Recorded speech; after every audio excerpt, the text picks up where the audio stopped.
Thank you so much. Thank you for your nice presentation.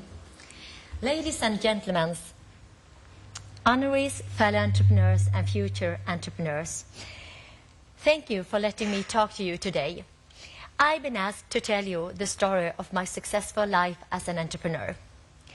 I will not recommend you any books to read, hand out a secret recipe, or recommend you to take any specific course to become successful.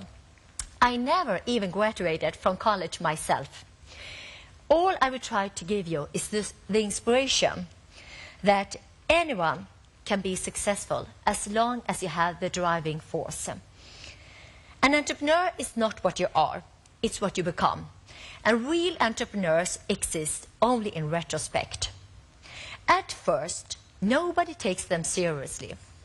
They're crazy, they're dreamers, even unemployables, and by the time they finally earn the respect of the community, they've already made it. So, cancel the classes on entrepreneurship and forget about all the general ideas how to run a company, for the road to entrepreneurial success can't be mapped out in advance. You get there one sale at a time. Please, did you have the water? Where? Ah, it was hidden. Okay, great.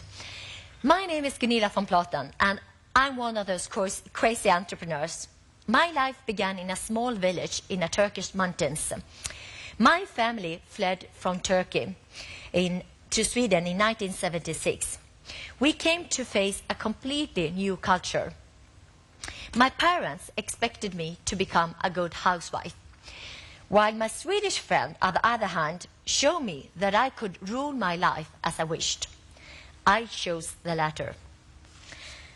And by the time I was 20 years old, I had become a manager at one of the largest insurance companies in Sweden and owned my own home.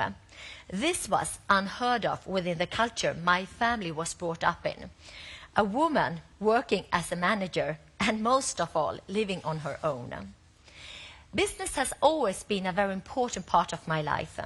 Since an early age, I realized that if I wanted to achieve something, I had to earn it.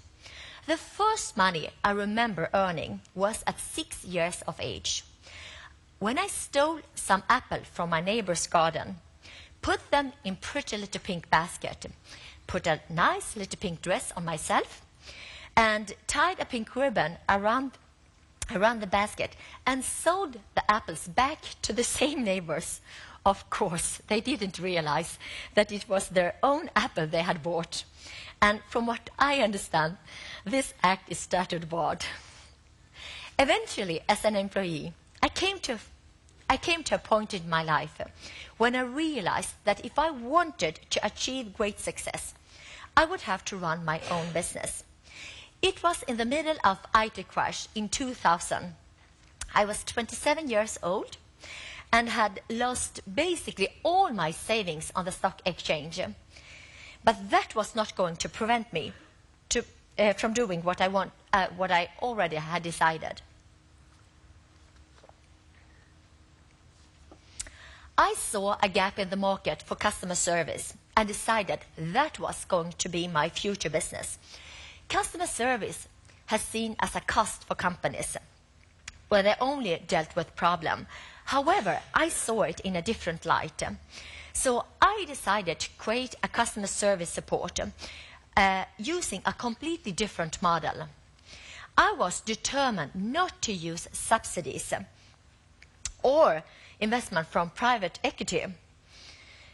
And secondly, to provide high-end services within customer service. This meant changing the culture from a cost perspective to a profit-making service. And that was new in my industry. In the beginning, only the entrepreneur needs to see the goals, nobody else. And the goal is quite simple. You make a sale, and you make another, and you make another, until your office in the spare bedroom has turned into the successful business you always wanted. To get the capital needed to start the company wasn't easy. I sold my house and all my furniture, even my bed, and moved to Stockholm. I didn't even have anywhere to live. But one day, I spotted an empty apartment and decided to call the landlord.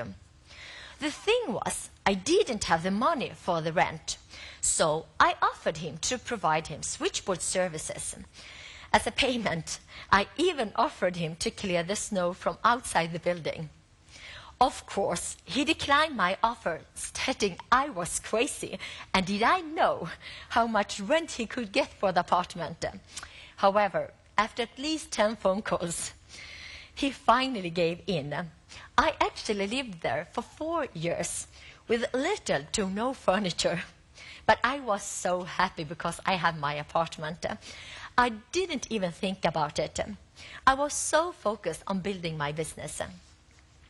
To get the capital required for the IT system and salaries, I had to be a bit more creative. My first step was to set up a very comprehensive business plan. With that in my hand, I decided that I have to identify 3 clients. So I identified the 3 most important clients in Scandinavia and approached them with my offer without even having a company name. This is where my 20+ years of sales experience came to use. And remember, this included my first sale made at 6 years of age. Before I even had my company registered and the technical platform in place to deliver my services, deliver my services that had all signed 3 years contract. These clients are among the largest companies in Sweden with their respective industries. Initially, we had a very bumpy road, as all entrepreneurs, when putting everything in place. As you all know and appreciate, not everything always worked out as a plan. The office furniture was delayed by weeks, and the phones were mistakenly delivered to Poland. I had to find quick solutions again. I'm still very grateful to my staff that they believed in me. I asked them to bring anything they had at home to spare for the office. I quickly found new phones by asking the hotel next door if I could borrow the phones in their vacant room. For furniture, we used cardboard boxes. The computers had been delivered in as tables. We covered them with different color pieces of patterns and shapes and unique sort of kitchen chair to sit on. You should have seen the clients' eyes when they came to visit us. The office looked like a flea market. However, everything eventually worked out fine, and our first 3 clients are still among our clients today. To be able to build up a successful business, the first thing you have to do is to believe in yourself. The road to success is always dependent on the ability to affect other people's decision, and it's not that money is just going to appear because you believe you've done something very well. You need to earn it. So it takes a lot of energy to keep yourself at the top, and to get that extra energy that keeps you at the top longer than your competitors, you will need something special, a driving force. We all have our own interest and valuation, and that is what we need to identify and then focus on. No matter how you decide to set up your business, there will always be someone who criticizes you. And you need to be able to tell right from wrong. Many will tell you that you will not succeed, and it is important that you are confident enough to stand for what you believe in. There will never be a writer to tell us for sure how to be successful in business, only to give us the inspiration. If they knew, they would not settle for the income from selling books. Every situation has its own opportunities.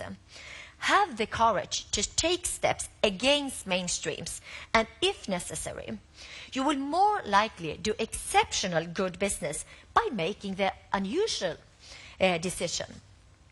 So the question is, what is it that makes a good entrepreneur? Now, some of you may or may not agree with me at the next point.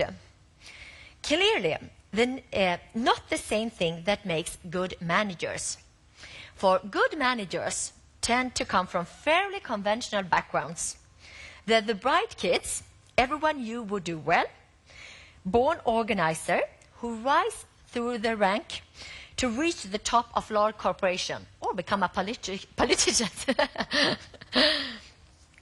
But the budding entrepreneur is more likely to be an outsider, a troublemaker, a rebel who drops out of college to get a job and then discover a flair for building companies from nothing, gets bored quickly and moves on.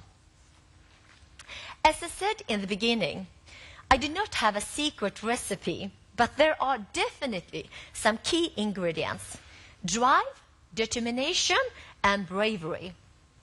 Embrace being the underdog, even thrive on it, and make it your driving force. Be determined to prove people wrong, and don't be afraid to make wrong decisions. As they saying, you learn from your mistakes. The only people who never make mistakes are those that are sleeping. Most of all, risk doesn't mean the same thing to the entrepreneur as it does to the majority of people. The ultimate risk is not taking a risk. So thank you so much for giving me the opportunity to share my successful story with you, and the very best luck to all future entrepreneurs. I expect to cross paths with you one day. Thank you so much.